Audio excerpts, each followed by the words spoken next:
You're listening to Where You Live with Gene and Tony.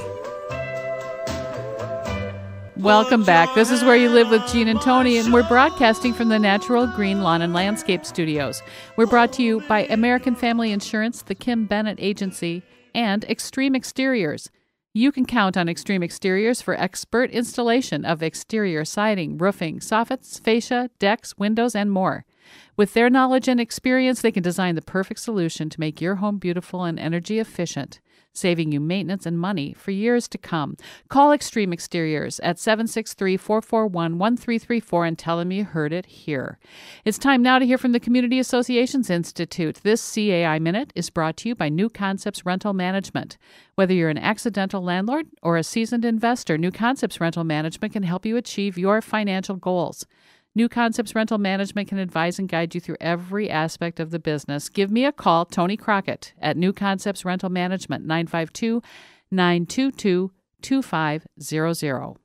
Are you a volunteer in your homeowner association? Maybe a residential property manager wanting to increase your industry knowledge and obtain professional credentials in property management. Are you a vendor or professional offering services to homeowners and associations or property managers? If you said yes to any one of those questions, then join the Community Association Institute. The CAI is a great organization, helping you be informed and more proficient in your homeowner association board member or property manager role. It's also a great way to network with potential clients. For nearly 40 years, CAI has provided education and resources to volunteer homeowners who govern community associations and the professionals who support them. Visit cai-mn.com to learn more. That's cai-mn.com. The Minnesota chapter of CAI holds monthly managers' luncheons, board member education training, property manager certification training, and much more. It also produces a bi-monthly informative magazine called Minnesota Community Living. Why not join the Community Association Institute today? You can do so online at cai-mn.com and select membership. I'd like to remind our listeners, Gene, that we want to hear from them. We have a hotline. That's right. 952-224-2668. We'd like to hear your comments, your suggestions, your questions. Maybe you want to give us a God bless them, but God comment. bless them. So give us a call, 952-224-2668. So, Gene, have you ever tried to retain a client that was leaving by ousting their board and electing your own board? No, Is that a marketing ploy that you have not explored? I can say that I have not explored that. And I don't know that most folks in Minnesota would try. We're a little bit different, I think. With Minnesota Nice and wouldn't do that.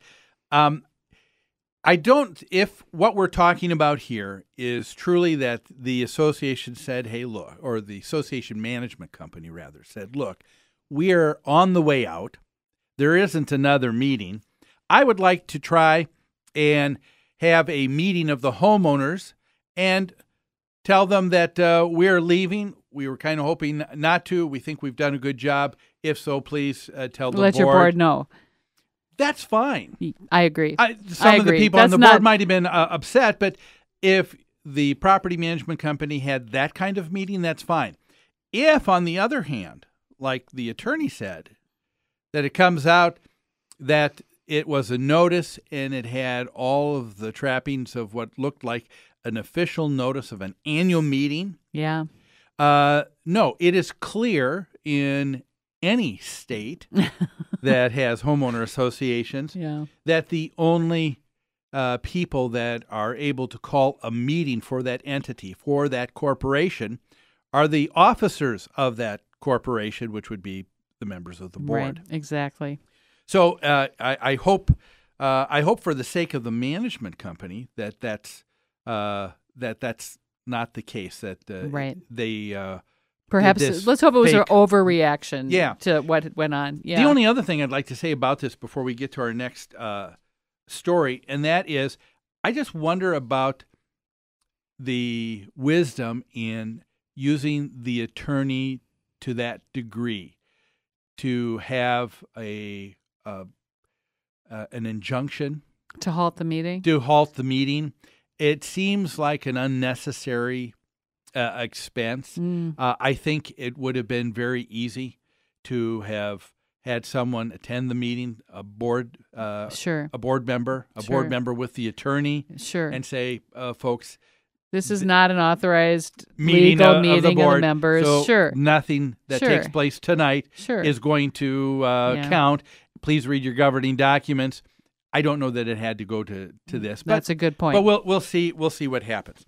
Well, let's deal with our next story, shall we? And that's from Sun City, Arizona. And it says Sun City Condominium Owner Association officials want new laws amended to protect residents. And this is coming from the Arizona News Zap, which is an online news agency in Arizona. Here's the story.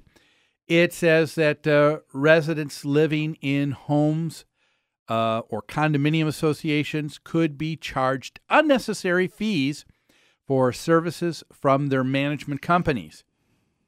It says that the Sun City Condominium Owners Association board members confirmed that they've heard complaints similar to that, and those related to the independent news media by a Sun City woman. That woman was claimed to say that she received a harassing phone call from a management company or attorney demanding payment of past due balances. Now, one moment here, I want to take just a quick stop.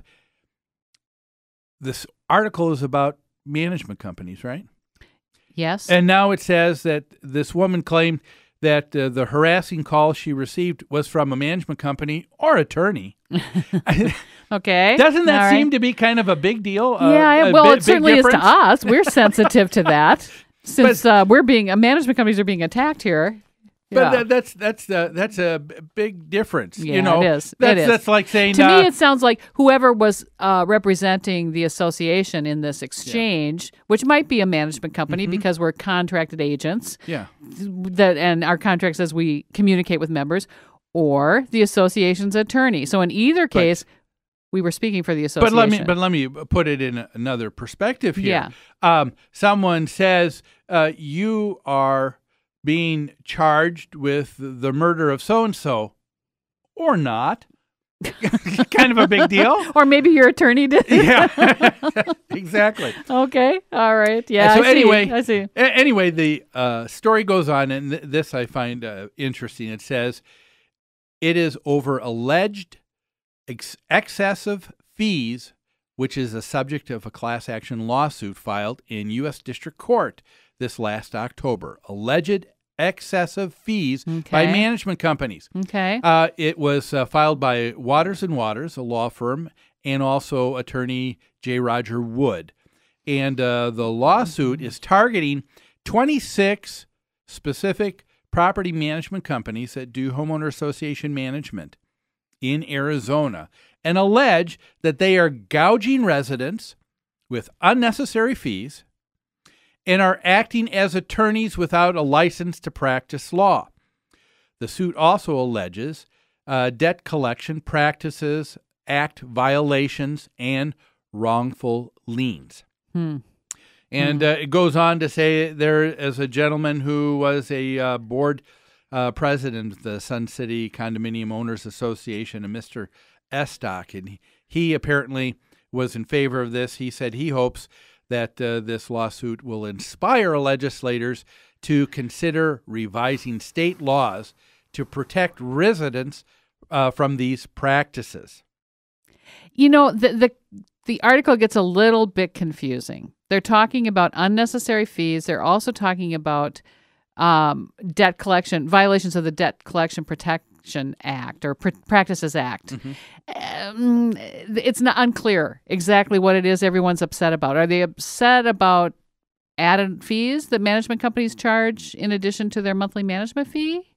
What do you think? Are they objecting to the fact that management companies call and send letters when someone hasn't paid their assessments? Well, of course, what we're talking about here are, I think, from the previous examples given, homeowners are saying, hey, look, I've been charged now because of not paying the bill. And so I got a late fee, so or there's a late see. fee, I and see. the management company may have added a charge for sending An administrative fee or for a late letter. Okay. Okay. It goes on in the article to say that they were upset with the fact that a management company may charge for a copy of the governing documents that a homeowner would receive. They might object. A homeowner will object to the idea that a homeowner, when they sell their property, may have to pay extra for what's called a disclosure packet. The association has to provide a disclosure to a seller. Yeah. So these are all kind of common fees, are they not? Yes, they are, and I think that they deserve looking into. But we need to take a break right now, folks. Don't go away. We will be back after these messages.